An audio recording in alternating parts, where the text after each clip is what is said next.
sobre o grande encontro. O que é esse grande encontro? É o dia que nós de fato vamos encontrar com Ele face a face. Esse é o grande encontro.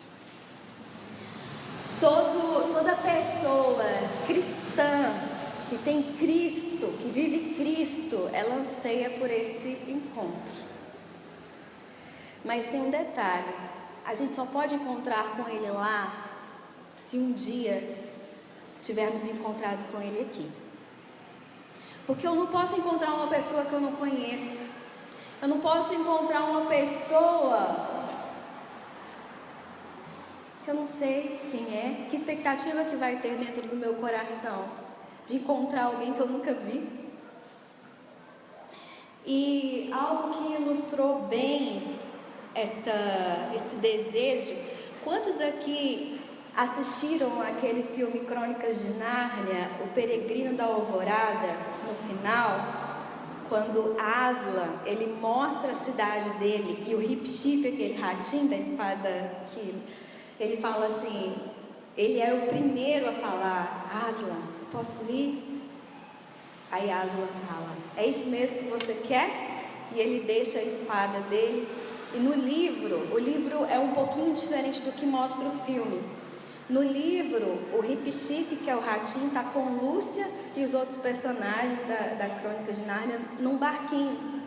E eles avistam de longe a cidade de Aslan. E o Hip-Chip para tudo. Ele fala assim: eu vou ficar até aqui com vocês. Eu não vou mais seguir o caminho com vocês. E ele lança a espada dele e fala: isso daqui eu não vou precisar mais. E Lúcia e os personagens começam a olhar para ele. Ao mesmo tempo eles querem sentir uma tristeza muito grande de não poder ter mais o Hip-Chip ali, mas ao mesmo tempo uma alegria inefável, porque sabia que esse era o maior desejo do coração daquele ratinho: ir para a cidade de Aslan. De fato, aquele ratinho tinha encontrado com Aslan antes, para ele um dia avistar a cidade e falar: eu quero ir para lá. Então, só podemos encontrar com Ele lá se tivermos encontrado com Ele aqui. E eu gostaria que vocês abrissem dois textos. O primeiro, João 16, 22.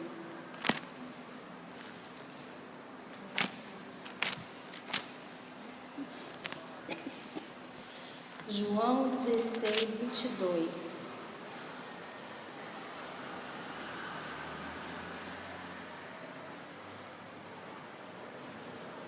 João 16, 22 é Jesus falando, e ele diz assim: assim também agora vos tendes tristezas, mas outra vez vos verei, o vosso coração se alegrará, e a vossa alegria ninguém poderá tirar. Imagina o dia em que você vai encontrar com Ele face a face. Ninguém, nada vai conseguir tirar a nossa alegria. Vai ser um gozo tão grande, uma alegria tão grande dentro de nós, que nada vai conseguir mais tirar essa alegria.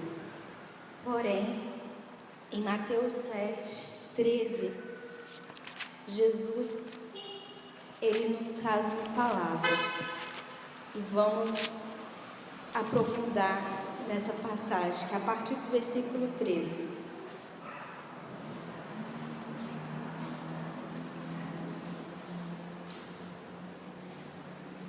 Mateus 7, 13 diz assim: entrai pela porta estreita, larga é a porta, espaçoso o caminho que conduz para a perdição, e são muitos os que entram por ela, porque estreita é a porta e apertado o caminho que conduz para a vida, e são poucos os que acertam com ela.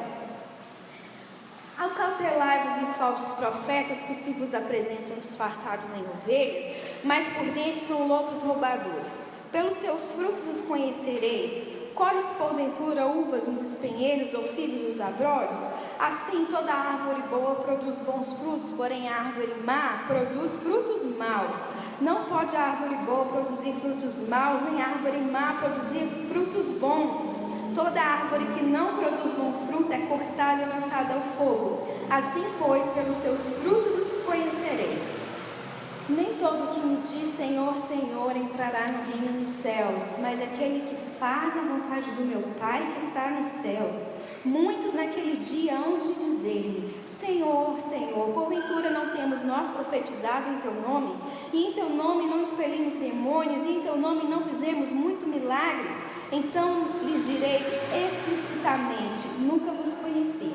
Apartai-vos de mim, o que praticais a iniquidade. Vocês já devem ter ouvido esse texto várias vezes. Porém, toda vez que eu leio esse texto ou escuto alguém falando a respeito disso, meu coração enche de temor.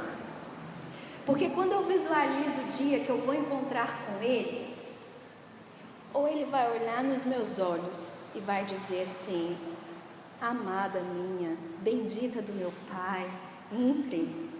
Eu preparei para você um lugar, como eu estava ansiando por você. Ou eu vou chegar na frente dele, ele vai olhar para mim e eu toda assim: Jesus! Ele: quem é você? Eu te conheço? Não estou lembrado. Isso enche meu coração de temor. E eu comecei a me perguntar: Pai, será que Jesus me conhece?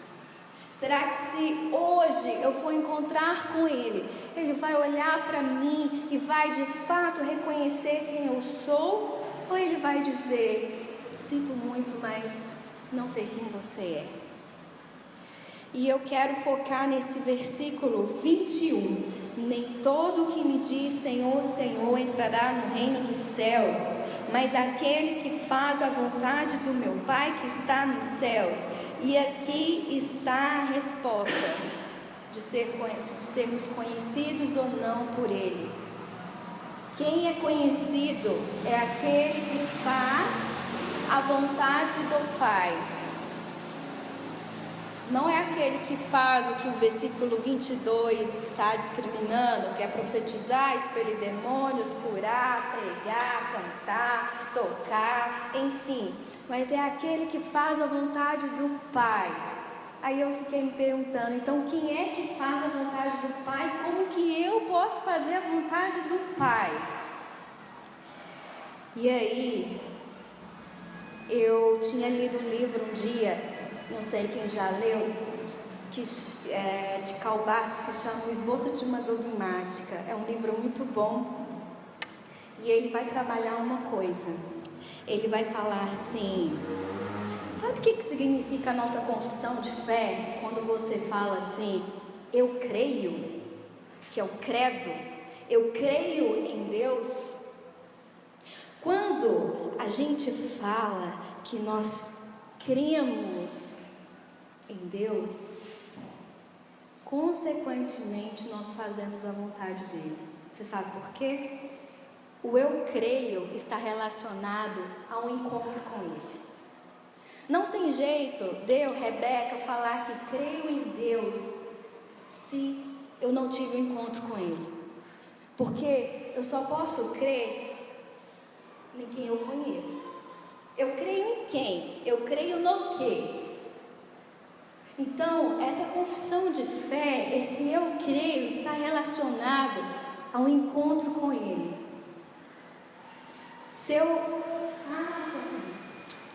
Depois eu vou falar dessa imagem. Eu só posso verbalizar isso de uma forma objetiva, de uma forma concreta. Eu só posso confessar que eu creio em Deus se um dia eu tive um encontro com Ele.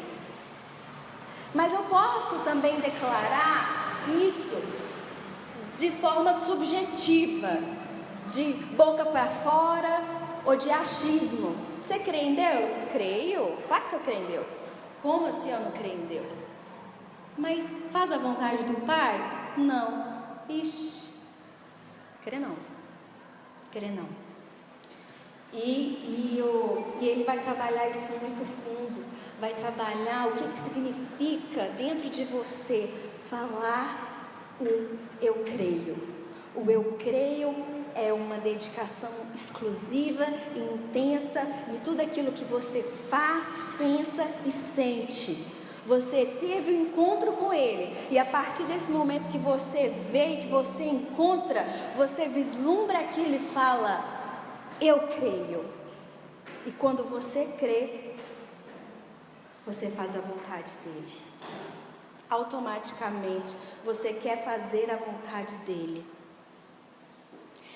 A confissão de fé, então, na linguagem popular, é o credo.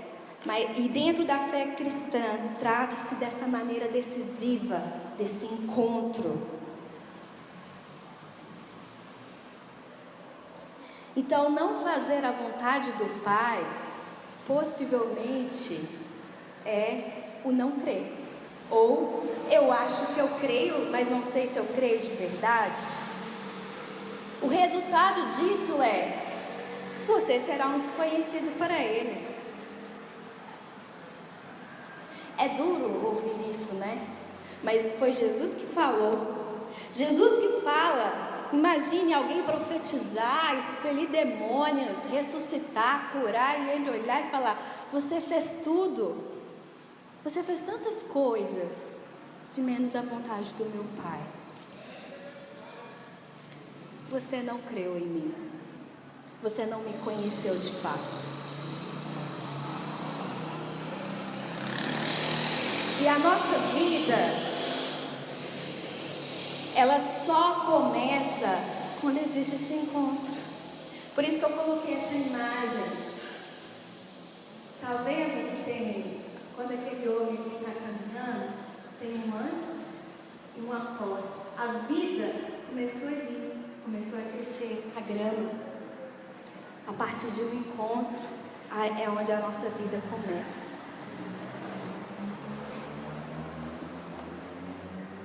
Então, o que é esse encontro afinal?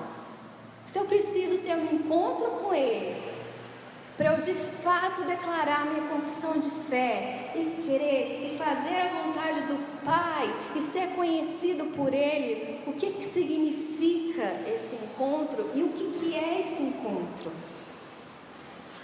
Esse encontro com Deus é um encontro com a palavra da sua graça. É a graça dele sobre nós. E onde nós podemos escutar essa graça, ou ver essa graça? A palavra da graça de Deus sobre nós se chama Jesus Cristo. Verdadeiro Deus, verdadeiro homem, Emanuel, o Deus conosco. Essa é a palavra da graça. Por isso que a palavra de Deus, ela é viva. A palavra da graça, ela é viva. É o Deus Emanuel, é o Jesus Cristo, é o Filho de Deus. É a palavra, a graça sobre nós. Então, o encontro, Deus vem ao nosso encontro através dessa palavra da graça, através do próprio Jesus, através do Deus Emanuel, Deus conosco. E a minha vida, de fato, só começou quando eu ouvi Ele chamar por mim. Eu não sei quantos aqui já ouviram.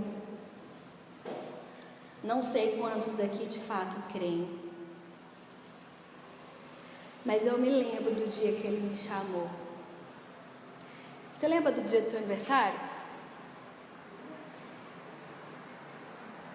Acho que todo mundo aqui lembra do dia que nasceu. Você lembra do dia do seu novo nascimento? Seu segundo nascimento? Eu lembro exatamente o dia que Ele me chamou. Eu fui uma pessoa criada no meio cristão e ia na igreja desde pequenininha. Mas é aquele ir na igreja, né? Aquele ler a Bíblia que o pai está mandando ler a Bíblia, né? Meu pai, ele falava: Rebeca, tem que ler a Bíblia todo dia. Eu falei: tá bom. Aí ele toda noite ia lá: você leu a Bíblia? Eu não li não. Aí ele me xingava, você tem que ler a Bíblia, Rebeca, não sei o que, não sei o que, não sei o que. Eu falei, então tá bom, então vou escolher uns salmos para eu ler todo dia. Aí eu procurei qual que era o menor salmo da Bíblia, Salmo 117. O menor salmo, tem 2 versículos. E todos os dias eu lia ele. Aí meu pai leu a Bíblia, é claro que eu li, pai. O que que fala? Fala, louvai ao Senhor, vós todos os gentios, que eu já tinha até decorado. E ele não reparava que todo dia eu falava a mesma coisa. E eu não me interessava nem um pouco por Deus.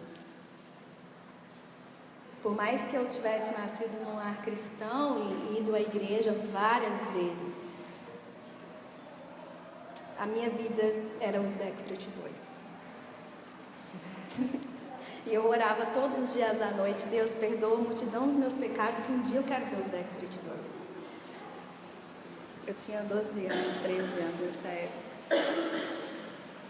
E teve um dia que eu estava em casa, meus pais desviados, não iam mais à igreja, então eu também automaticamente não ia também. Eu estava lá em casa, eu tinha 14 anos, e ele me chamou. E eu não sabia que ele estava me chamando. Mas eu senti uma coisa dentro de mim, que eu virei para meu pai e falei assim, pai, você lembra que a gente ia naquela igreja? Era Lagoinha, né? Você lembra que você me levava lá? Lembro. Eu preciso ir lá. Você me leva lá? Te levo, claro que eu te levo, né? Imagina, um filho pedindo, me leva para a igreja agora. Você quer ir amanhã? Eu falei, quero, eu preciso ir lá amanhã. E meu pai me levou, na época a Lagoinha tinha um trabalho só para adolescentes, que era o aprisco. Na área de Juninho são meus contemporâneos lá. E lá era tudo esquematizado. Um adolescente novo pisava lá, já era assim, profissional. Um já chegava, pegava seu telefone, outro pegava, outro sentava do seu lado, já tudo esquematizado, qual cela que você vai ficar. Ou seja, você pisava lá, acabou. Peixe na rede. E quando eu fui, eu lembro que eu cheguei e vi todos aqueles jovens dançando lá na frente. E eu era muito tímida, né? Extremamente tímida. E eu fiquei lá, falei assim, gente, que povo doido, eu não volto aqui nunca mais na minha vida. E eu fui para casa, e meu pai falou, você quer voltar semana que vem? Eu falei, não pai, não mexe com isso não, nada a ver aquele lugar comigo. Só que, já meu nome, sobrenome, CPF, aniversário, já estava tudo com eles. E aí me ligaram. Quem me ligou foi a Michele, na época ela tinha minha idade, 14 anos. Ô Rebeca, você veio aqui um dia, eu queria te convidar para a célula. Eu não sabia o que era célula. Eu falei, célula? Aí eu virei para ela e falei assim, alguma coisa relacionada à biologia, aula de biologia? Ela falou, não, é um grupo de oração e tudo. Eu falei, vamos, vou. E eu fui. E quando eu fui, por coincidência, ia ter um acampamento dos adolescentes. Aí eu falei, mãe, vai ter um acampamento, eu posso ir? Ela relutou, falou, vai. E eu fui nesse acampamento. E quando eu estava nesse acampamento, eu todos os dias que eu ia dormir à noite, eu chorava, porque eu falava assim, não, Deus, não tem nada a ver com essas pessoas aqui. Todas as meninas só sabem conversar de Deus, Bíblia, igreja, e eu só sei conversar de novela, Backstreet Boys e isso aqui. Não tem nada a ver comigo. Por que o Senhor me trouxe para cá? Eu não sei nada do Senhor, estou passando vergonha. E todos os dias eu ali ouvindo aquela palavra. Não sei se você foi, né? Era aquele que entrava tanta gente falando que ia matar, que era quem negasse a Jesus ia morrer.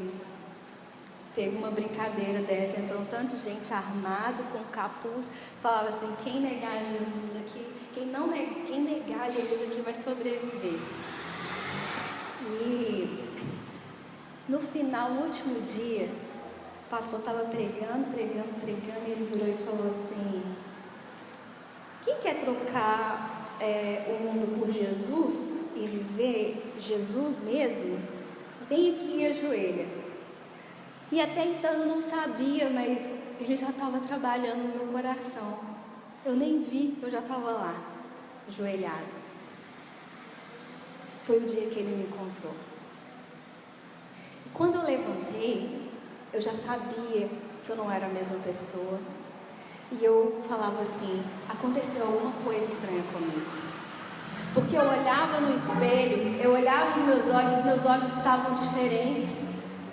A minha mente estava diferente, o meu coração estava diferente, estava tudo diferente.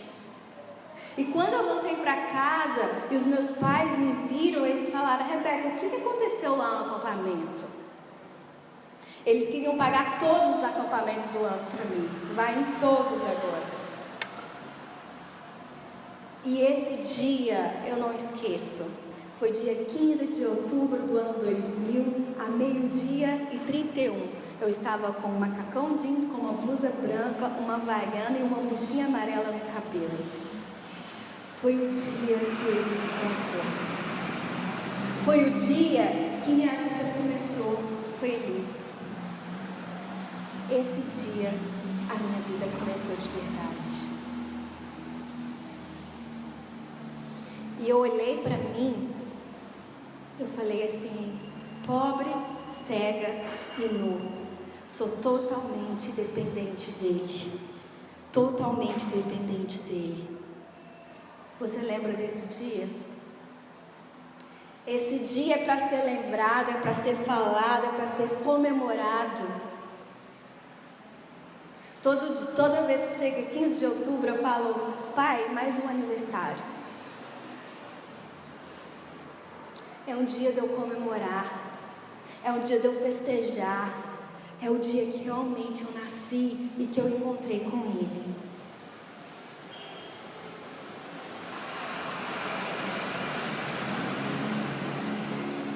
E se você não lembra desse dia, possivelmente, talvez, você não tenha encontrado. É impossível você não lembrar do dia que você nasceu. Impossível você também não lembrar do dia que ele te encontrou, que foi aí que sua vida se iniciou, foi aí que sua vida começou. E quando de fato encontramos ele, o que fica no nosso coração é: eu vou para onde? Tem para onde ir? Existe a possibilidade de eu olhar para um lado ou eu olhar para o outro? E lá em João 6, gostaria que vocês abrissem comigo João 6.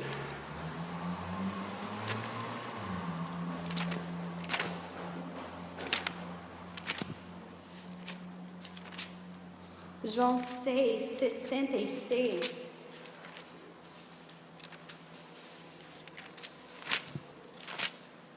Vai dizer assim: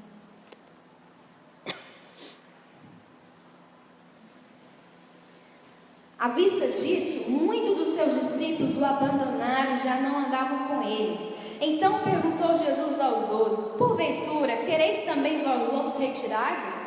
Respondeu-lhe Simão Pedro: Senhor, para onde iremos?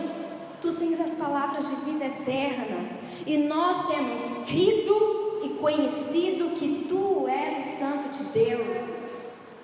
Quando você de fato tem esse encontro, você fala: para onde que eu vou? Não tem para onde correr não tem para onde ir. Eu vislumbrei aquele que tem o caminho da vida eterna. E aqui Pedro, ele fala: nós temos crido. Lembra que eu falei do eu creio? E do conhecer? Ele falou: nós temos crido e conhecido que tu és o Santo de Deus. Então para onde que nós iremos? Existe a possibilidade de eu ir para outro caminho? Uma vez que você encontra com Ele, que você conhece Ele, que você crê nele, não existe outro caminho. Você não consegue visualizar outro caminho. Você olha a sua situação de pobre, cego e nu e fala: é Ele que tem as palavras de vida eterna, para onde eu irei? Não tem mais para onde ir. Isso só acontece a partir de um encontro, só acontece a partir do eu creio, só acontece a partir do conhecimento, do conhecer a Ele. Mas se você não conhece, se você não encontrou, vai existir vários caminhos. Vão existir muitos caminhos. Muitas coisas vão ser mais atrativas para você. Muitas coisas vão ser melhores para você, porque você não visualizou ainda quem está com a palavra de vida eterna. Você não sabe que quem está com a palavra de vida eterna é Jesus Cristo, é o Cristo ressurreto, é o Filho de Deus, é o Santo de Deus. Enquanto nós não temos essa revelação no nosso espírito, muitos caminhos nos atraem. Muitos caminhos nos atraem.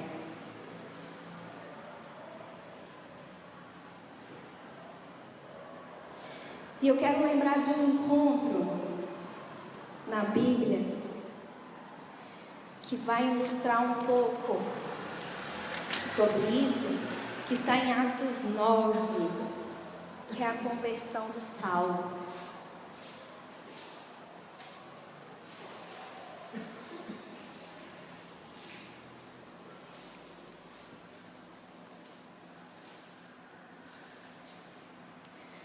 Atos 9, versículo 1 diz: Saulo, respirando ainda ameaças e morte contra os discípulos do Senhor, dirigiu-se ao sumo sacerdote. Ele pediu cartas para a sinagoga de Damasco, a fim de que, caso achasse alguns que eram do caminho, assim homens como mulheres, os levassem presos para Jerusalém.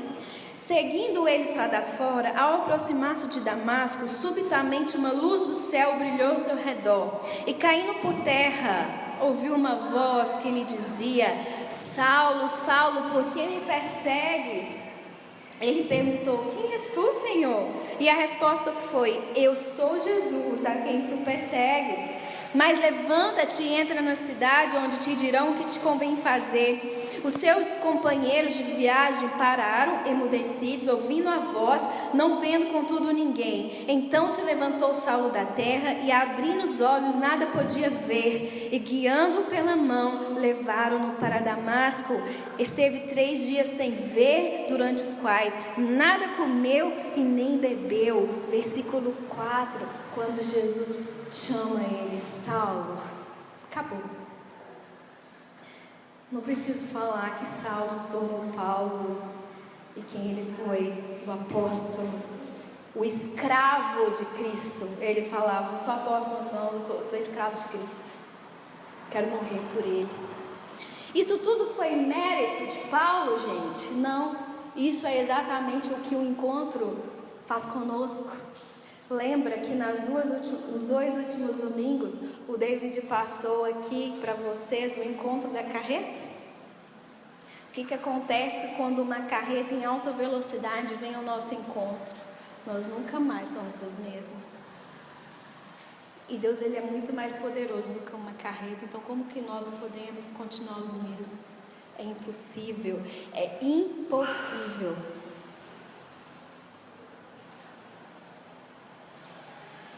O meu medo é nos tornarmos fãs de Jesus e Jesus se tornar um ídolo. Sabe por quê? O ídolo não conhece o fã. Só o fã conhece o ídolo. O fã sabe de tudo.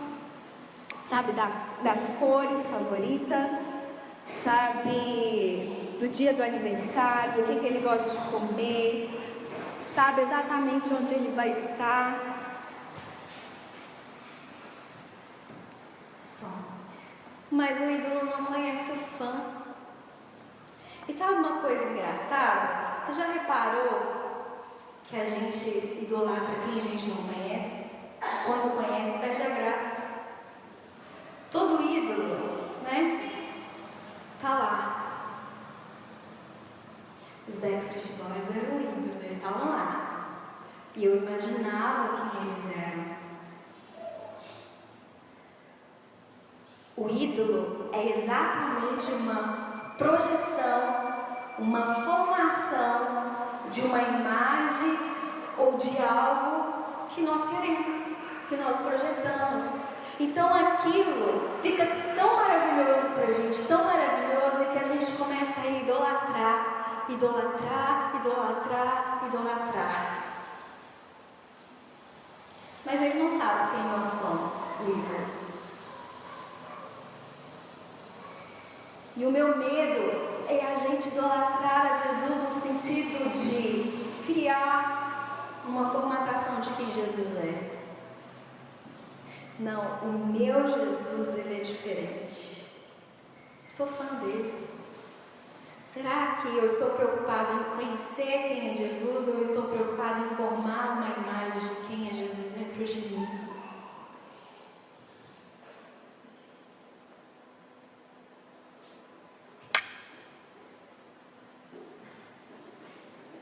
Chega de religiosidade. Sabe o que a religiosidade faz com a gente? Ela nos engana. Nos faz acreditar que estamos fazendo a vontade do Pai, enquanto estamos muito longe dele. Lá em Mateus 7, a religiosidade fez com que aquelas pessoas acreditassem que elas estavam fazendo a vontade do Pai, enquanto elas eram desconhecidas. Nos faz acreditar que somos bons espirituais, nos tornam cegos. Quando Jesus me marcou nesse dia, foi um encontro muito forte mesmo. Eu fiquei totalmente apaixonada por Jesus. Eu pintei as portas do meu quarto, eu pintei todo o meu guarda-roupa, escrevia versículos, escrevia Jesus. Imagine uma pessoa altamente tímida e que pegava sua Bíblia na hora do recreio e ia pregar no pátio da escola. Até que o diretor chegou para mim e falou assim: ô menina, você quer uma sala? Eu falei: aceito. E ele me deu uma sala. E quando eu vi aqueles meninos da escola, os mais difíceis, que usavam drogas, eles iam no clubinho e sentavam lá atrás, escondido, para ninguém ver que eles estavam lá. E quando eu vi os olhos deles se encherem de lágrimas, eu falava: não tem nada mais poderoso do que a palavra. E quando eu pegava o ônibus para ir para a escola, e o ônibus estava cheio de alunos, e Deus falava assim para mim: prega no ônibus. E eu começava a passar mal, a dor de barriga, e eu era muito tímida. Mas quando ele falava faz, quando eu vi eu já estava lá na frente, porque eu não conseguia, eu começava a tremer toda, era uma ordem que eu tinha que falar. E eu lembro que um dia quando eu falei, todo mundo riu. E eu desci do ônibus e falei: tá vendo, Jesus? Você pediu para eu ir lá na frente e todo mundo riu de mim. E ele me levou lá em Mateus e falou assim: bem-aventurados sois vós, sofrereis injúrias por causa do meu nome. E nesse mesmo dia, uma menina estava lá nessa turminha, nesse ônibus, e chegou para mim e falou: Rebeca, eu fui tão tocada, eu posso começar a participar desse clubinho? Eu falei: claro que pode. Eu era tão apaixonada por Jesus. E todos os dias eu tinha uma rotina de tomar banho 7 horas da noite, fechava a porta do meu quarto e esquece. Era o momento que eu tinha com o Senhor. Na época era Cirilo, Dentiquila, e eu colocava o CDzinho lá e o Senhor ia me falando tantas coisas e eu ia anotando. E o Senhor me falava: olha, um dia eu vou te dar uma família, você vai ter um marido, vai ter filhos. E eu ia construindo tudo. E no outro dia, quando eu chegava na escola, se chegasse algum menininho querendo me jogar ideia, eu falava: pai, como que eu vou evangelizar ele? E eu lembro que teve um menino um dia que veio para mim, o nome dele era Saulo. Pô, Rebeca, posso conversar com você? Claro. E começou a me cantar. Eu falei: como é que você chama ele? Saulo. Sabia que na Bíblia tem uma pessoa que chama Saulo? Eu sei. Eu falei: mas como é que você sabe? Sou desviado. Então você precisa voltar para Jesus. Eu tinha um coração, e hoje eu olho e falo: eu era muito doida. Mas infelizmente a gente cresce. Sabe quando você olha, por exemplo, a Alice? Ela vai crescer. Infelizmente eu cresci e deixei a religiosidade pegar meu coração. Um dia a gente cresce. E um dia a religiosidade faz e nos convence de que nós somos espirituais e que nós estamos fazendo a vontade dele enquanto nós não estamos mais fazendo a vontade dele. Eu já tinha crescido, eu já tinha feito vários seminários, milhões de seminários, eu já estava muito grande. E Jesus, ele olha e fala: ei, você precisa fazer a vontade do meu Pai. E a grande pergunta é: nós somos conhecidos ou desconhecidos? Cremos ou não cremos ainda? Tem uma frase de C.S. Lewis que a gente até postou no Facebook esses dias, no WhatsApp, que fala assim: se a conversão ao cristianismo não melhora em nada as ações exteriores de um homem, se ele continua sendo tão esnobe, tão rancoroso, tão invejoso ou tão ambicioso quanto era antes, devemos, na minha opinião, suspeitar que sua conversão foi, em grande medida, imaginária. E tem muitas pessoas hoje com uma conversão imaginária, com um eu creio imaginário, com um eu creio falso. A vida não muda, continua sempre nas mesmas coisas, não tem alteração, não existe um antes de Cristo e um depois de Cristo. É impossível, uma vez contemplarmos a Cristo e Ele não dividir a nossa história no meio. É impossível. Se a vida continua a mesma, não crer, não teve um encontro ainda. É o que o David leu no início, que eu já tinha colocado aqui, Mateus 24, 36. Mas a respeito daquele dia e hora ninguém sabe, nem os anjos dos céus, nem o Filho senão o Pai.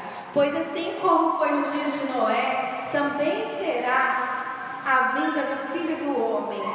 Porquanto, assim como nos dias anteriores ao dilúvio, comiam e bebiam, casavam e davam-se em casamento, até o dia em que Noé entrou na arca, e não perceberam, senão quando veio o dilúvio, os levou a todos. Assim será também a vinda do Filho do Homem. Temos vivido esses dias de Noé, não conseguimos perceber, muitos não conseguem perceber mais.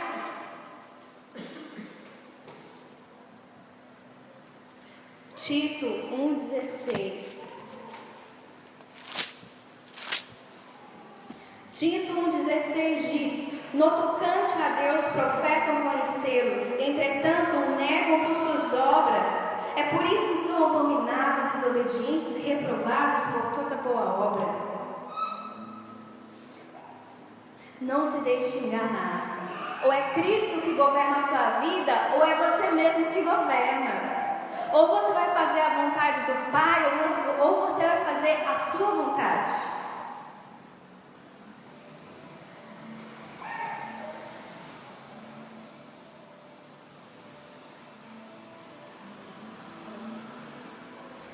Não existe outro caminho.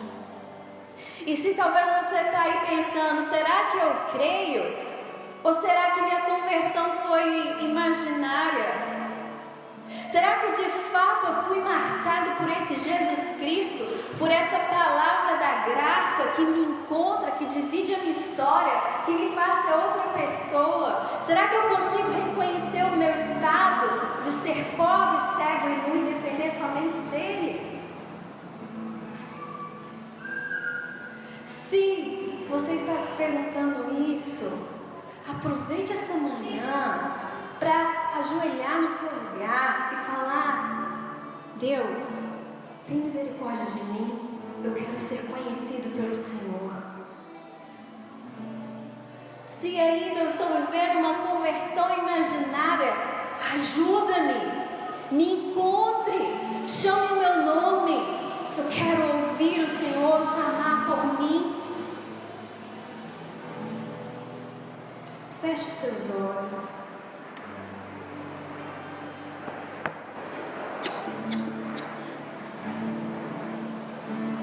Deixa o Espírito Santo ministrar dentro de você agora.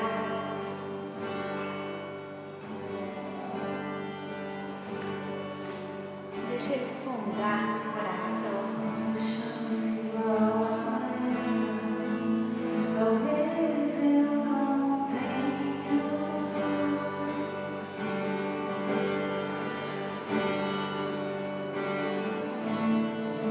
Quero estar em tua presença, nem que seja a última vez.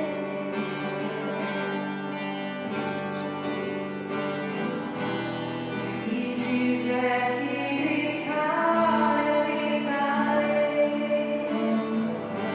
Se tiver que chorar, eu chorarei. Se tiver que humilhar o meu espírito, assim o farei. Me dá mais uma chance. Eu quero nascer no teu espírito. Eu quero matar minha carne, fazer tua vontade, doce Espírito. Que a minha vida seja tua vida, Jesus.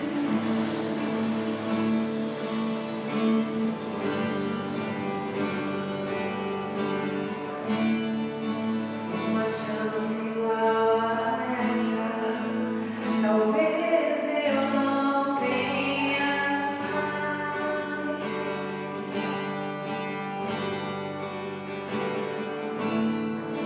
Quero estar em tua presença, nem que seja a última vez.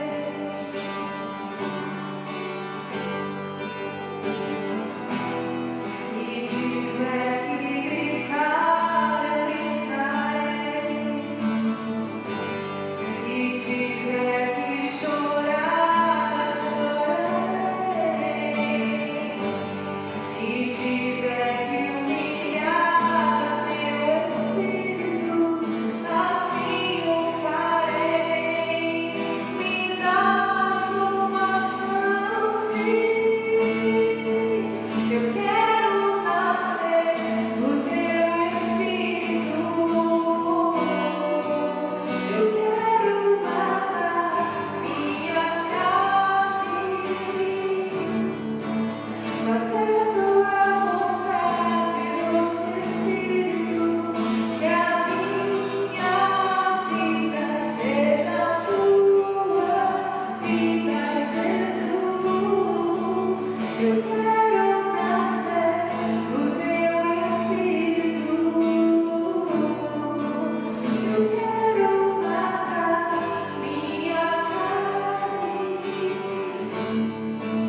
fazer tua vontade, doce Espírito. Que a minha vida seja a tua vida. Que a minha vida seja a tua vida. Que a minha vida seja a tua vida, Jesus. Ainda de olhos fechados, um dia me fizeram esse convite.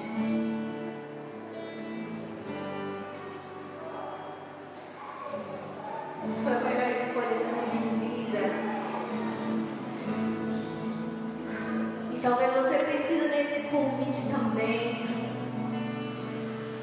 Mesmo conhecedor ou pensando ser conhecedor de Cristo, se você tem esse desejo verdade. Ou se você já encontrou, mas está imerso na religiosidade e precisa dele. Sem nenhum constrangimento, eu queria que você se ajoelhasse aqui. Queremos orar. Mas só se de fato você quiser.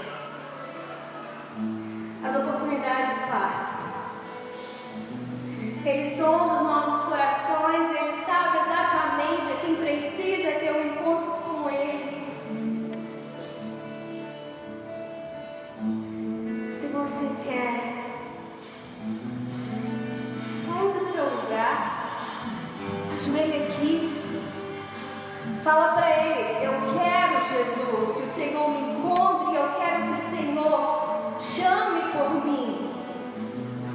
Eu não quero ser mais a mesma pessoa e viver nessa mediocridade.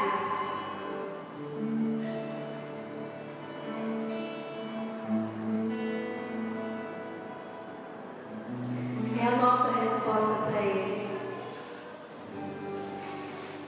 Tenha vergonha não. É Ele que precisa ver seu coração. Não é ninguém aqui. Aproveite. Venha. Ele quer, é desejo do coração dele nos encontrar.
Deus diz que aqueles que têm ouvido,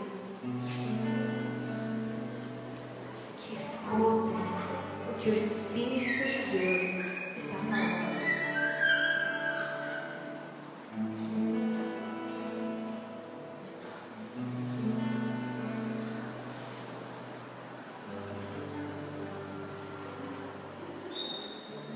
Pai, oramos que naquele grande dia onde iremos encontrar o Senhor, que o Senhor possa olhar nos nossos olhos e dizer: sim, eu conheço você, Vinde mesmo, bendito do meu Pai, fazer toda a minha vontade, da minha boa, perfeita e agradável vontade. Você me conheceu, vinde. Queremos ouvir isso do Senhor. Não queremos ser desconhecidos, Pai. Não queremos ser insensíveis à Tua voz. Venha mesmo ao nosso encontro, Cristo.